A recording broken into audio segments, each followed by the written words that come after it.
Good morning guys. आज हमारे डुआर्स टूरेर चतुर्थ दिन। आजও আমরা জঙ্গল সাফারি করতে যাব। তো আজকে ভিডিওটাও ইন্টারেস্টিং হতে চলেছে, আপনারা লাস্ট অবধি দেখতে থাকুন, আশা করছি ভালো লাগবে। আজ আমাদের এই রিসর্টের লাস্ট দিন, আমরা এক্ষুনি এই রিসর্টটা ছেড়ে যাব। ভীষণ সুন্দর ছিল জায়গাটা, ভুলতে পারবো না কখনো। এই রিসর্টের বাগানে হাঁসগুলো ঘুরে বেড়ায়। অনেক দিন ধরেই ভিডিও করবো ভাবছি, বাট হচ্ছিল না। আজ লাস্ট দিন, সবগুলোর একসাথে দেখা পেয়েছি।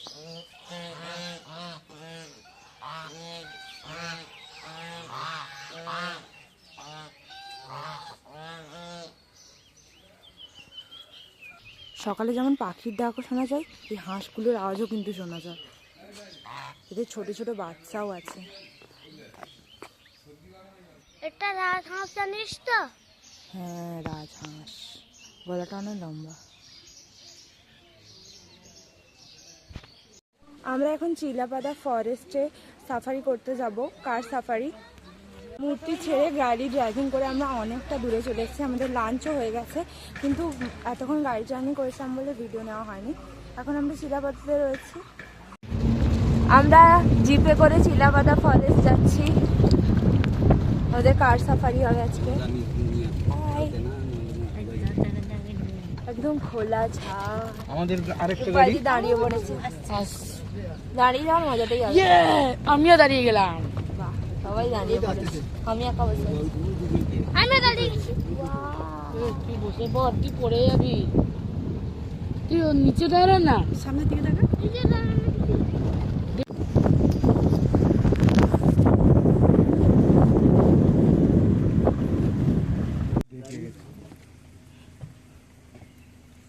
এখানে একটা দুর্গ রয়েছে, অনেক পুরনো।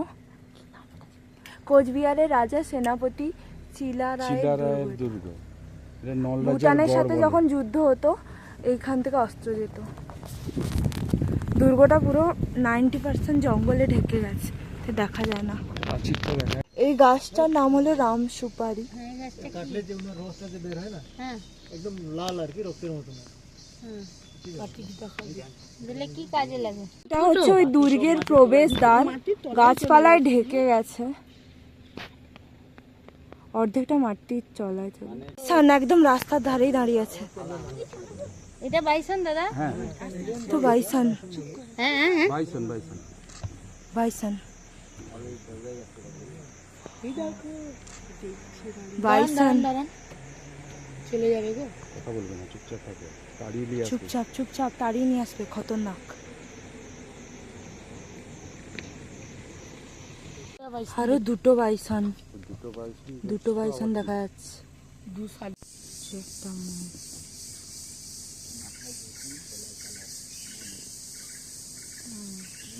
বাবাদের গাড়িটা কোথায়? আমরা জলদাপাড়ায় যে রিসর্টটাতে থাকবো সেখানে পৌঁছে গেছি। কটেজের মতো ছোট ছোট রুমগুলো আমাদেরকে দিয়েছে, ভালো হয়েছে। ব্যাগপত্র নিয়ে আর সিঁড়ি বেয়ে উঠতে হবে না। চারিদিকে সবুজ আর সবুজ। আগে রিসর্টটাতেও প্রচুর গাছ ছিল, এখানেও প্রচুর গাছ রয়েছে। আর এখানে একটা দোলনা রয়েছে, বসার জায়গা রয়েছে, সবাই মিলে মোটামুটি এনজয় করতে পারবো। জলদাপাড়াতে এসেও আমরা ফুচকা খাওয়া শুরু করে দিয়েছি। এই জায়গাটার নাম হচ্ছে মাদারি হাট। এখানে 10 টাকায় 5টা ফুচকা দেবে বলেছে। তাও একটা ফাউ দেবে। দাও গো, এবার আড়াইটা স্টার্ট করছে।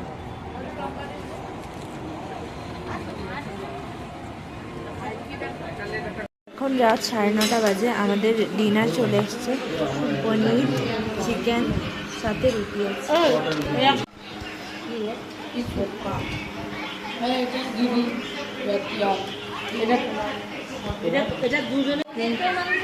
এখন 9:45, আমাদের ডিনার শেষ।